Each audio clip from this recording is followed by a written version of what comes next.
tried really hard to think about everything I liked about this film. This was the movie that we have been waiting on all year long. Nope.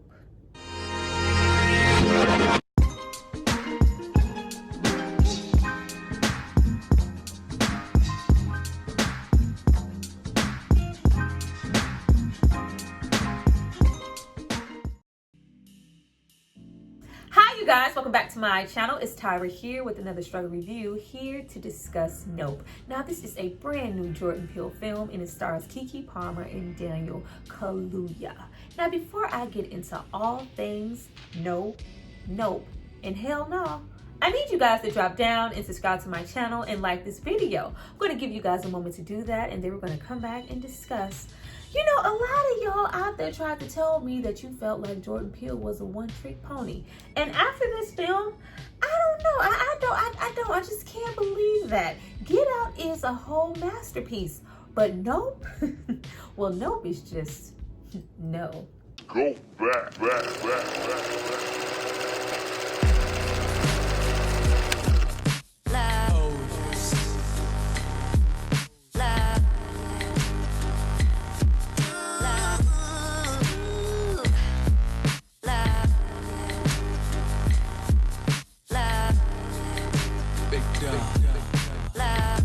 Now that you guys have hopefully subscribed to see more of me, let's get into this movie. Now to start off, I like to start off with some of the things that I actually liked about the movie. There were, you know, a couple of things.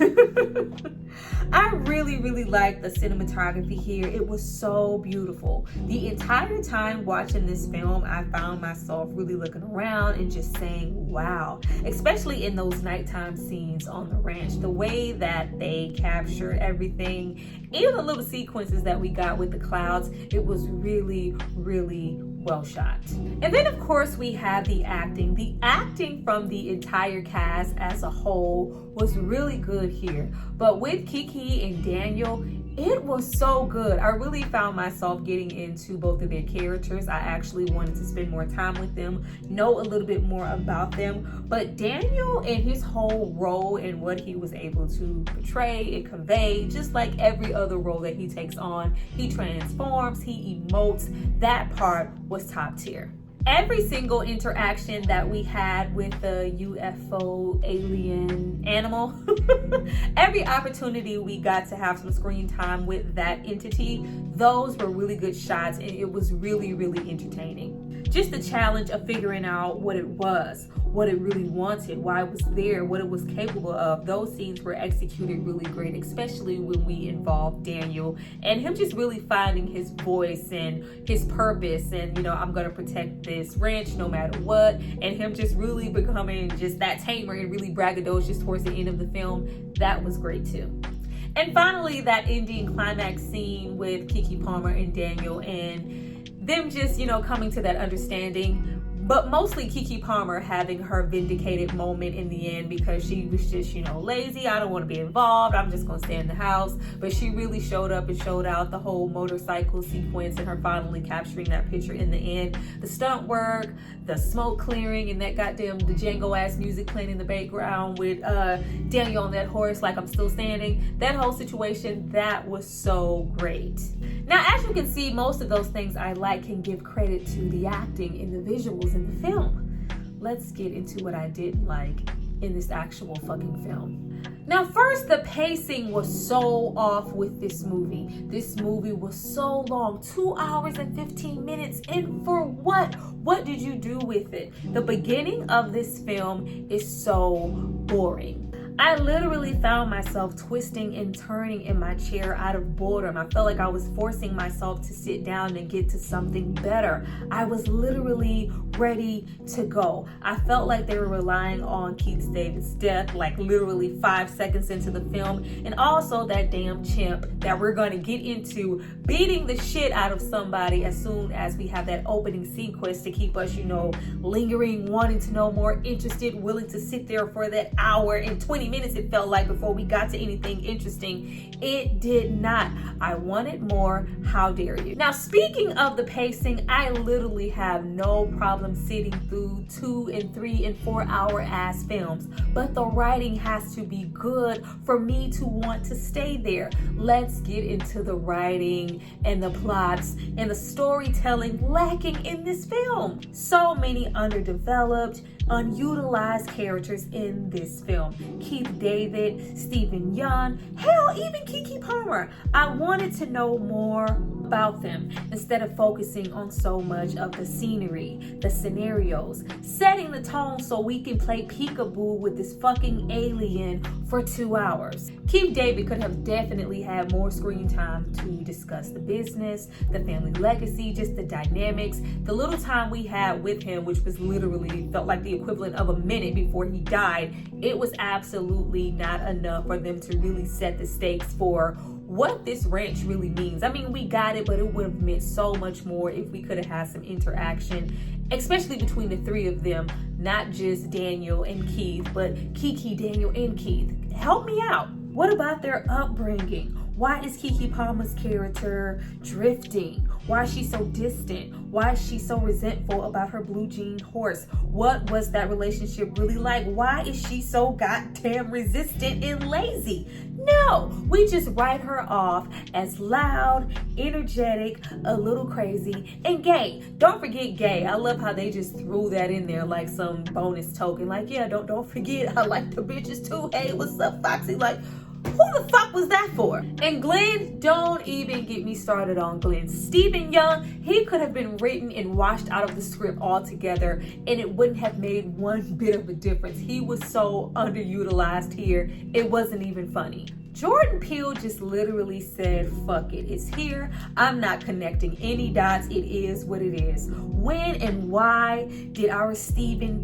Yeun character feel like, hey, I could control a whole alien life form and exploit it for money in my little dusty sideshow attraction? Was this just because he was spared by some rabid ass chimpanzee that killed everybody else on set and decided to spare him? What was it all really for? What does it all really mean? How are we going to tie in this whole ranch activity with what's going on over here with Glenn? We don't know because we don't bother to connect anything. We just kill him off. Y'all, what y'all not gonna do is keep killing Glenn off for no reason. Stop it. I just thought that we were going to get so much more with his character, even more explanations, maybe have him see it through till the end, because from the looks of it, the entity had been there for months. It looked like he had a whole, what he thought was a rapport with it already before it sucked his ass up. Like, why did he think that was okay? When did they actually meet? Like, it was just so much that was unexplained. Like, why in that time span did he have, oh, I'm going to create this whole attraction and try to exploit. There's aliens here. This is a whole sideshow situation. And later we have Daniel's character finding it recently on the ranch. Like, we need some answers. You can't just put these things out here. But you know what you do put out here and literally engage with for 15 and 20 fucking minutes of the film? A fucking dead monkey.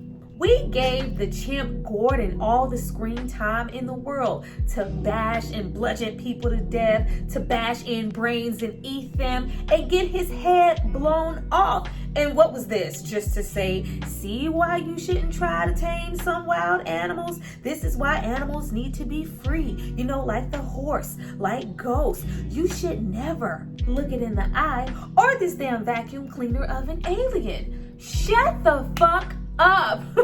What was it all for? I need you to explain it to me and tie it all together. Besides our Stephen character clearly being traumatized from that experience and him, you know, upholding all this memorabilia to mean something when this clearly really affected him, and we don't go on to elaborate on it any further and really truly tie up some loose ends and questions that we may have into why things correlate in the way they do with every single character that is having interaction with this extraterrestrial, whatever the hell it is. But no, we don't have time for that. But we have all the time in the world to include side characters like Angel, the guy who works at Fry's, Best Buys, whoever the fuck, who is just gleaming with joy to include himself, or even include a side character. Y'all got Kat. Y'all pulled Kat from Euphoria here to be working in the local Best Buy to say her little piece and walk on. Like, why? We had time for those things, to include him here as being low-key annoying and comedic relief, even though we already had Keke Palmer there for that shit.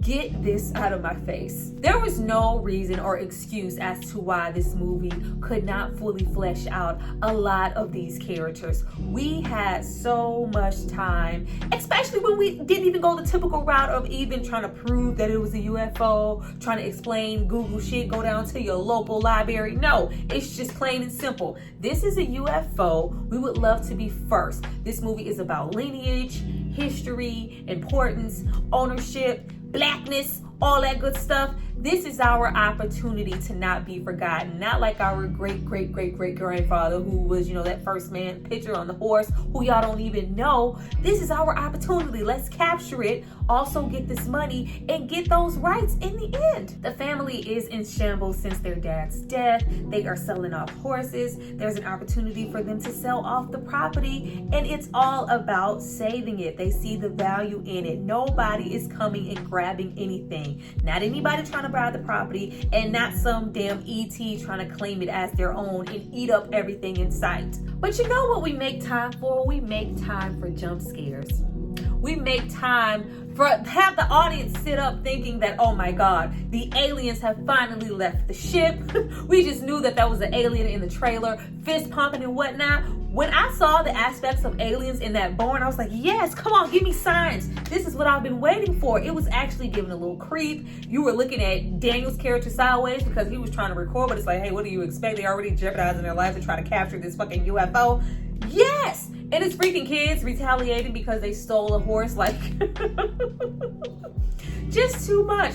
And then to just kind of add insult to injury, I really love the dynamics of, hey, this is our moment. Let's capture this shit before all the vultures come and rain down, aka white people, and capture it and claim it as their own. This is our first opportunity to do something. But we're just so incapable of making that happen by ourselves that we need to call a white person.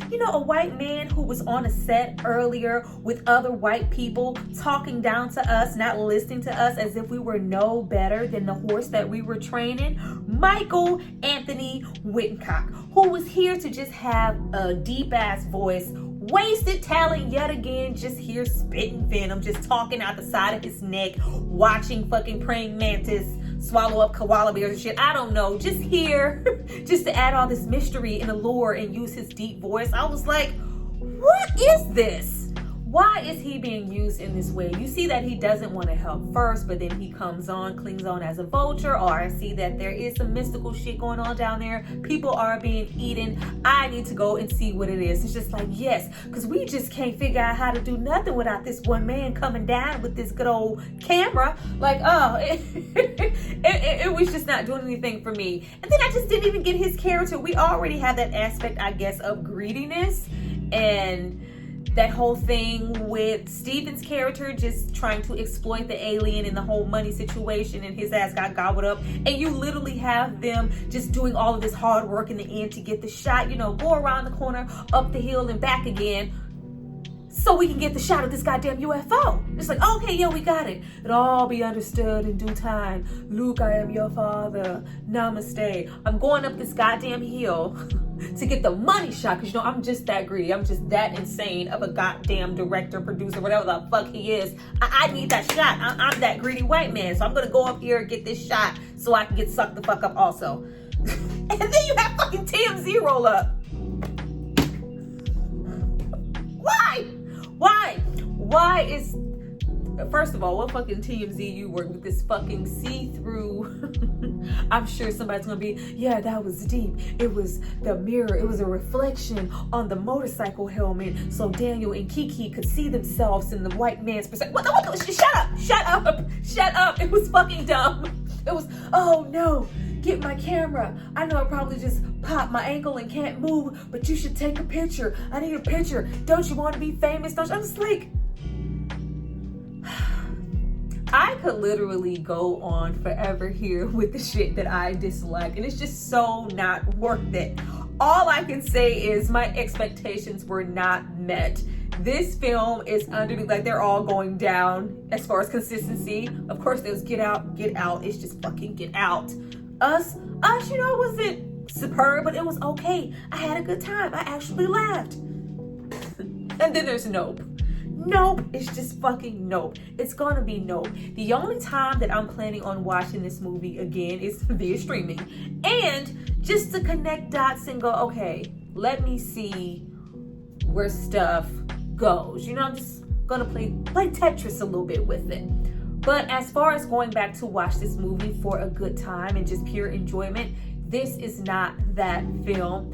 If I had known better, I would have watched this on streaming. Like, is this a beautiful film? Absolutely. Did it have some strong moments and shots? Yes. But I don't go to sit and pay for 2 hours and 15 minutes for some things to be okay, just for cinematography and some great acting. That's a fucking given. You should be giving that to us anyway. This needed to be a good story, and it was not.